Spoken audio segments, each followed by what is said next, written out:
Will Darryn Peterson play? Will Bill self-coach? Will Kansas win in Manhattan for the first time in way too long? We answer all those questions, potentially, on this preview episode of KUK State next.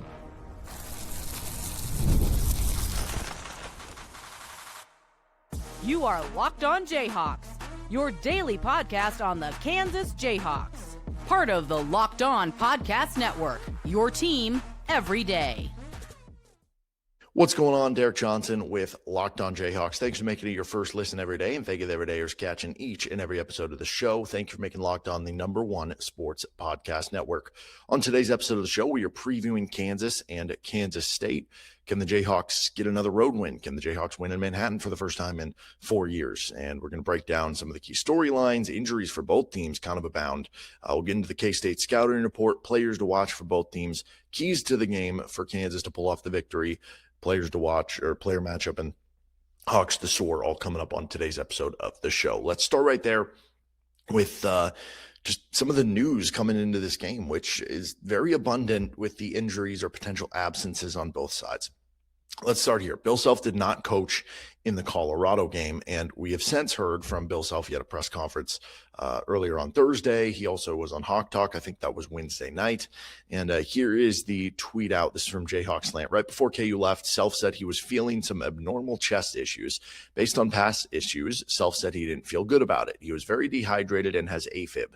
He couldn't get on the plane. He could have coached last night, and he can coach today. No limitation. It was suggested that he not fly last night.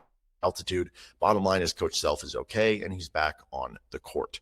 So it doesn't necessarily fully say he's going to be coaching on Saturday. He's at least there, but I think the expectation to me is that he would be the head coach for Saturday in the game against K-State. So that's all good, right? Like, we were wondering, look, at what is going on here? Like, obviously the health thing, it scares you, right? With all the issues that he's had with the heart and the chest stuff over the last couple of years, right? It's just a scary situation for him and his family.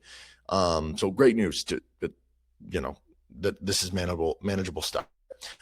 So potentially having him back. And then you look at the Darryn Peterson side of things, right? Like, Peterson's been dealing with this quad hamstring issue and the cramping all season long. And he finally makes it through a game, and it's the one played in altitude where he sprains his ankle on top of it. So we also got to hear about the status of Darryn Peterson. He said yesterday on Hawk Talk, he said he finished the game hurt as evidenced by how he's walking today, or the lack thereof. So that's not great. Then at the press conference on Thursday, he said he doesn't know if Darryn Peterson is going to be able to play against Kansas State. He has a sprained ankle. He is getting treatment for it. Now, there are different severities of sprained ankles. There's the worst one, which is you having to get surgery on it, and you're out for a couple months. There's like a number 2 in there, which is kind of in between. And then there's just kind of your more basically ankle, sprained ankle, where, it could be a week, could be 2 weeks, could be you kind of play through it.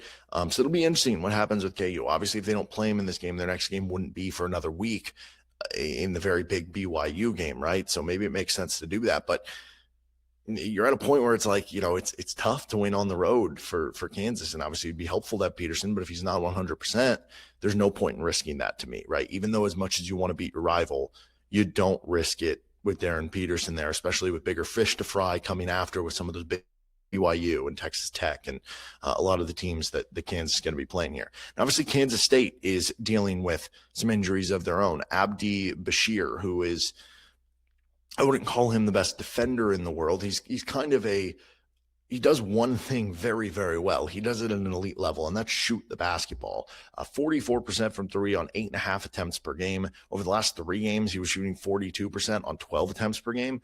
So he's not there. That actually might help their defense a little bit, but it hurts their shooting. And then also one of their big men, Kamari McGriff, missed the last game against Utah. And this is not a team in K-State who's super deep at the big position. So very interesting, some of the potential absences or who's going to be available in this game for both teams that will certainly have a big impact on who comes out with the victory here. Now, beyond that, the importance of this one for Kansas, they have lost 3 consecutive games in Manhattan. I mean, go beat your rival, right? Like, I say this all the time. Like, to me, college sports is still built on the idea of beating your rival, beating your regional opponents, right? And with K-State, like, you've consistently lost this game now in Manhattan. Like, For whatever reason, just hasn't worked out. Last year, like, Coleman Hawkins, and they're getting hot from three and stuff like that. And obviously KU last year, that wasn't one of KU's better teams. Year before, you're losing in Manhattan. Year before that was the one that Jalen Wilson nearly dropped 40 points, but you still, came out on the bottom of that one. So find a way to snap that losing streak, right? Like that's part of this too, not just this Kansas team in terms of, you lost 2 early road games in Big 12 play. You now have an opportunity this week by already winning on the road at Colorado. If you can win at Kansas State, you overcome some of your early season road woes, because if you can just be 500 on the road, which obviously you can't be a perfect 500 on the road with playing 9 Big 12 road games, but if you can be 4-5 or 5-4, that at least puts you in the running to have a really special record or put up a really good season. So win this road game, and then you're to 500 in Big 12 road play, right? And you have that opportunity to do that in a place that you've struggled over the last couple of seasons, right? And then I think in general, just like trying to not just build momentum on the road, but build momentum in general. You look at Kansas right now, and they're sitting at 4-2 in Big 12 play.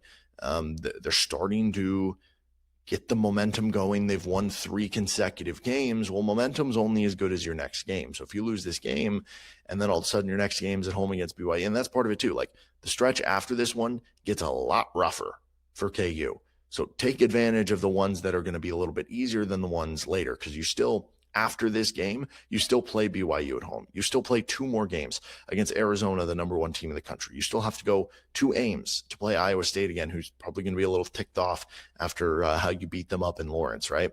There's still a lot of other tough games. Like you have to play at Texas Tech still on the schedule, and there's other tough ones on the schedule still.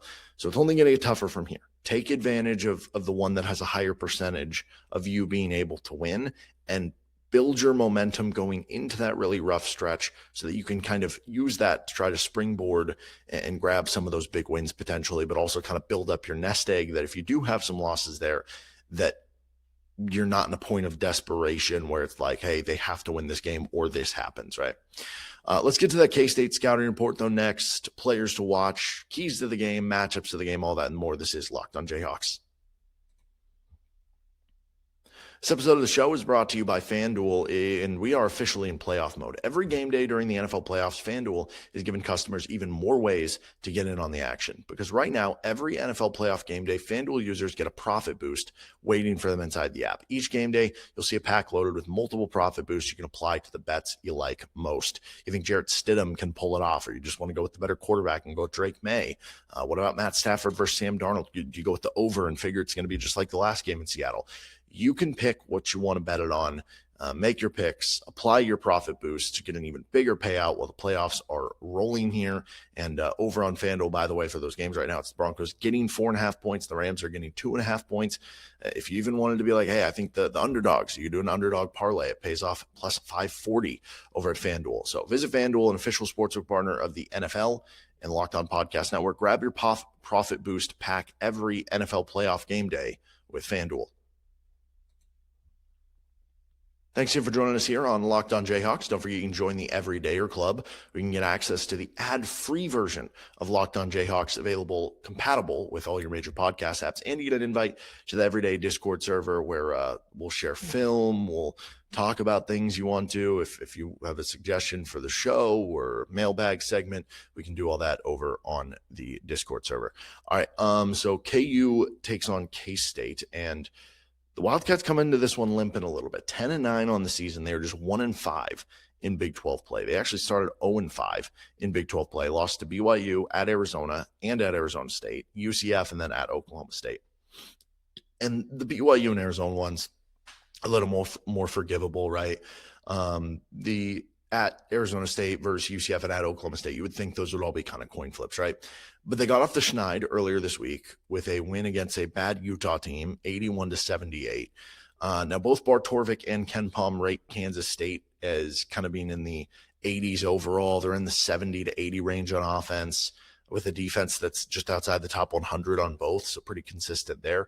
You look at the 4 strengths for the Wildcats. One of them is playing fast. This is a fast-paced team. That's typically been a consistent for Jerome Tang. They're in the 97th percentile in pace rating. So, again, they want to play very fast. They're in the 96th percentile in fast break points per game at 16.2 per game. almost a fifth of their points per game are coming on fast break. So that'll be interesting. There's a positive and a negative to this for KU. The positive is that you just played a team who wants to play fast and is good in transition in Colorado. So the prep for that will bleed over into the prep for this. That's the good news for KU, that, you have kind of a similar prep there. The negative is that you just played a team who did that up in altitude. Are you going to be a little bit more tired coming into this one, especially if you have to have if Darryn Peterson were out, that's one less player who's playing as part of the rotation, so kind of two ways to look at it. K-State also a good 3-point shooting team. They're in the 93rd percentile in 3-point percentage. They're shooting 37.6% from three on the season. And we've seen them shoot really well in some of these upsets of Kansas at home. So that's a little bit scary there. They're doing it on pretty high volume too. Again, no Bashir, so that hurts them a little bit. The 3-point shooting takes a little bit of a step back, but they're still really strong. I mean, they're shooting 38.5% from three from the corner in Big 12 play, 42.5% from the corner from three on the season. So specifically, watch out for the corners. ISO scoring is another advantage here. This is partially because you have PJ Haggerty, who is one of the best ISO scorers in the country, can get his own bucket off the dribble. But they're in the 93rd percentile as K-State in efficiency on dribble jumpers. So they have multiple guards who can create, who can knock down a contested shot, who can make their own shot for them. And obviously, again, the ringleader for that is PJ Haggerty. And then the last strength here is passing. In conference-only play, they're in the 90th percentile in assist rate, and they're in the 81st percentile in assist to turnover rate. Obviously, when you're a team who takes more threes, that's going to lead to assists. That's going to lead to less turnovers because you're not throwing it maybe as often into tight windows, but that has been an advantage. They've got two of their lead guards are both averaging, like over 4 assists per game. 4 weaknesses for Kansas State: getting to the free throw line. So they are a jump shooting team. They don't get to the free throw line a ton. 9th percentile in free throw attempt rate. And if you just look at in conference only play, they're down to the 2nd percentile in free throw attempt rate. So if they do shoot a lot of free throws in this game, I'm going to be having some questions. But even when they get to the free throw line, they haven't shot them at a great number. They're below average clip there as well. The big depth is not an advantage or not a strength for K-State. They're also a little bit beat up right now. We mentioned Bashir, but also Kamari McGriff. He missed the Utah game. I don't know what his status will be for this one, but they've got a 7'2" center in Buka. He's getting like 13 minutes per game. They've got a 6'9" forward in Rapike. He plays 18 minutes per game. And then they've got a 6'7", 230 4-5 man and Taj Manning, who gives them 15 minutes per game. So collectively, those three are playing 46 minutes per game. They're getting 10.8 points, 10.3 rebounds per game. So it's not the biggest numbers in the world. They don't have the most depth. They don't have the most size necessarily down low. And we'll see if KU can take advantage of that. And I think where it comes into play is defensive rebounding. So, and then interior defense. Kansas State is in the 35th percentile in defensive rebound rate. And if you only look at conference only numbers, they're in the 5th percentile in defensive rebound rate. So they've been, during conference play, one of the worst defensive rebounding teams in the country. They're also in just the 27th offensive rebound rate in conference only play as well. So the lack of big depth has hurt them on the glass. They're also in the 16th percentile in paint points allowed per game. They're giving up a lot of points in the paint and at the rim so far this season. They're in the 5th percentile in second chance points allowed per game. So that goes back to the rebounding and allowing teams to convert around the rim. And then they're in the 33rd percentile in conference only play in defending at the rim, including just the 39th percentile, even if you take the full season. So for the full season, they've struggled at the rim. In conference play, it's gotten worse. The rebounding is not great. You're giving up second chance points. You're giving up points in the paint. They have typically been battered on the inside game in and game out. Forcing turnovers has been a weakness for K-State. They're in the 41st percentile in steal rate, down to the 37th percentile in conference play, and they're in the 48th percentile in turnover rate defense. So at the very least, they're closer to average, below average in forcing those turnovers. And then non at the rim twos. They are in just the 5th percentile offensively in efficiency in the paint. So outside of 4.5 feet from the rim, but still in the paint, and just in the 22nd percentile on mid-range 2-point shots. So if you take away the three and you take away the at the rim shots, they don't have a ton of diversity to score in different ways. That'll be kind of a key for KU here. Players to watch. Let's start with the Jayhawk players to watch. We'll go with Melvin Council.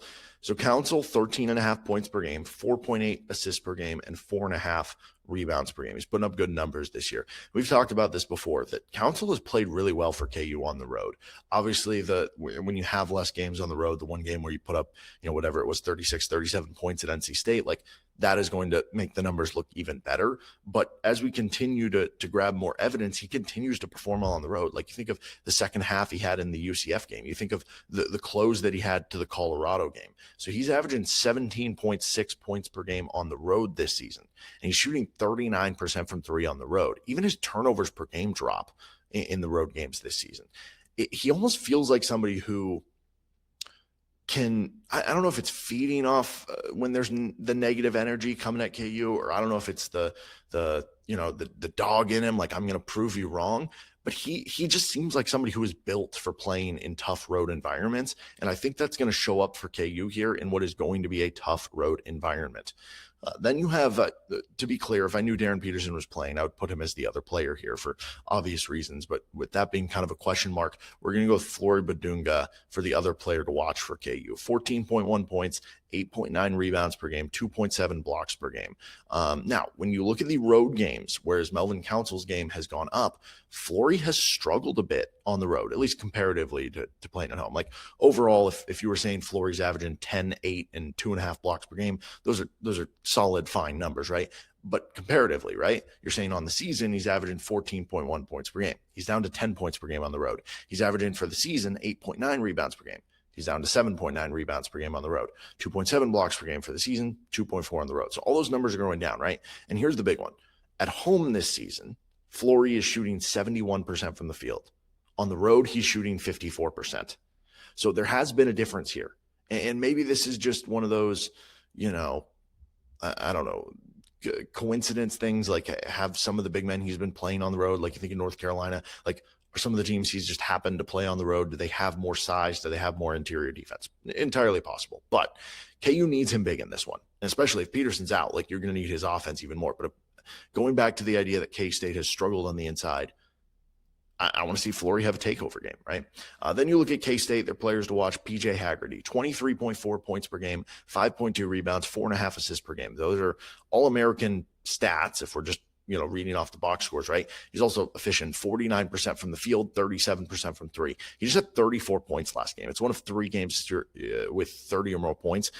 He is somebody who can go off for, if Peterson were to play in this game, this would be probably your best likelihood to see maybe the BYU game with DeBonta, but to see at least one player on some team go for like 40 points in a game, right?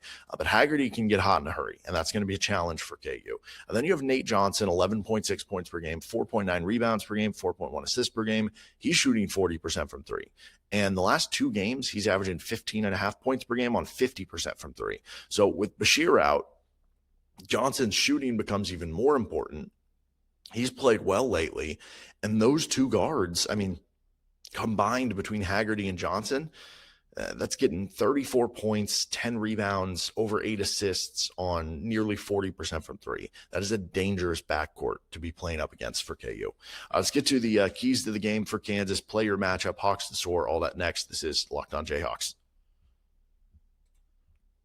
This episode of the show is brought to you by TurboTax. Tax season doesn't have to take over your life. This year, TurboTax is making it easier than ever to just hand things off and move on with your day. With TurboTax Full Service, you can have your taxes done for you by a trusted local expert, start to finish, without the stress or guesswork. Instead of spending hours trying to figure out forms, you can meet with a local TurboTax expert in person or connect online. It can be a huge time saver and gives that peace of mind knowing an expert is handling things. For a limited time, you can have your taxes done by a local TurboTax expert for just $150 all in. If a TurboTax expert didn't file for you last year, just file by February 28th. Take taxes off your plate and get back to your life. Visit turbotax.com/local. That's turbotax.com/local to book your appointment today. Thanks again for joining us here. Don't forget you can check out the Everydayer Club, lockedonpodcast.com/everydayer to get the ad-free version of Locked On Jayhawks and join our Discord server. Our keys to the game for Kansas. Let's start with the KU offense. So I think one key for the KU offense in this game is going to be pick and rolling Kansas State to death. Kansas is in the 89th percentile of frequency, how often they're doing it, of bigs cutting and rolling. and i.e. pick and roll is part of that. They're in the 99.5 percentile, so almost the 100th percentile in efficiency on such plays. They do it a lot, and they're super efficient at it. What about K-State defensively? K-State is in the 35th percentile defensively in defending such action. So on paper, this is a huge edge for Kansas. Go take advantage of it and dominate the game in this way. The other one for the KU offense, I would say, is hit the offensive boards. Kansas has crossed the 30% offensive rebound rate 6 times so far this season. They've only lost 1 game when they've done it. Do it here against a K-State team that has struggled on the defensive glass and just in general down low. For the KU defense, their keys to the game, guard the 3-point line. That's one way K-State wins this game. They hit like 15, 16 threes. They're a team that can get hot in a hurry. They're going to hit their threes. They're going to play fast paced. Like, it is a strength for them. So, realistically, you got to expect to give up probably 8, 9, 10 threes. Once you get into the teens, once you get into the mid-teens, that's where it probably becomes a little bit of a problem for KU. And then I would say pick up your guy in transition. Like, that could lead to a 3, obviously. But K-State's in the 94th percentile of frequency in transition. They're in the 83rd percentile in points per possession on transition. So very good transition team. They're averaging 1.3 points per possession in transition. Kansas has actually been pretty stellar defending in transition this year. They're in the 99.7th percentile in transition adjusted defensive efficiency. And I think this is something where you just think about the roster. Like, I know there are times where KU's bigs in the half court, they're switching 5 and then they get put on a guard and the guard's able to drive by him or get an open jump shot.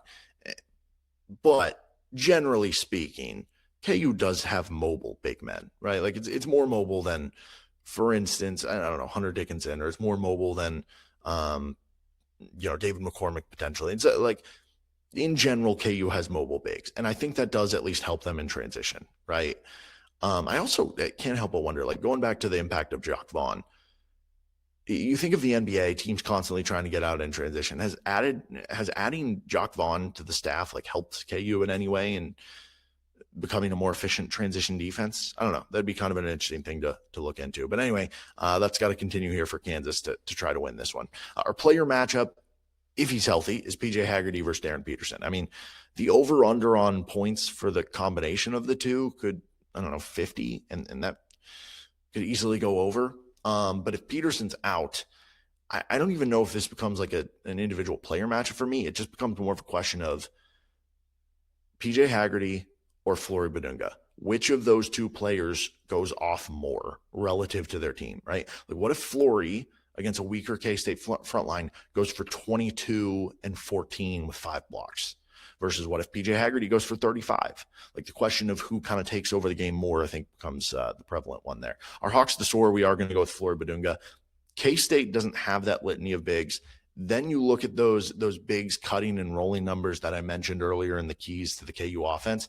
Then you also look at K-State being in the 29th percentile in defending post-ups. So maybe that's something they can, get Flory even more involved in this game. Then you look at Kansas State being in the 19th percentile in preventing shot attempts at the rim. All of these things line up to Flory should be having a big game for KU, and he needs to go take advantage and dominate this game. I will say if Peterson is healthy enough, I do think he could have a big game just in general. I don't know that K-State's guards are always, they're pretty good offensive players, but they're not always there on the defensive end. K-State also gives up a good amount of mid-range shots and at the rim. I think those are areas he would be able to exploit, but that's kind of depending on the health. But Flory, go dominate. Take over in Manhattan. All right, that'll do it for this episode of Locked on Jayhawks. You can find our show anywhere you get your podcast, including on our YouTube page where you can like and subscribe to the show. And we'll see you over this weekend for a KU K-State recap show. I guess hopefully it happens with the weather. Everybody stay safe out there because it's going to get pretty gnarly this weekend. So see you next time on LOJ.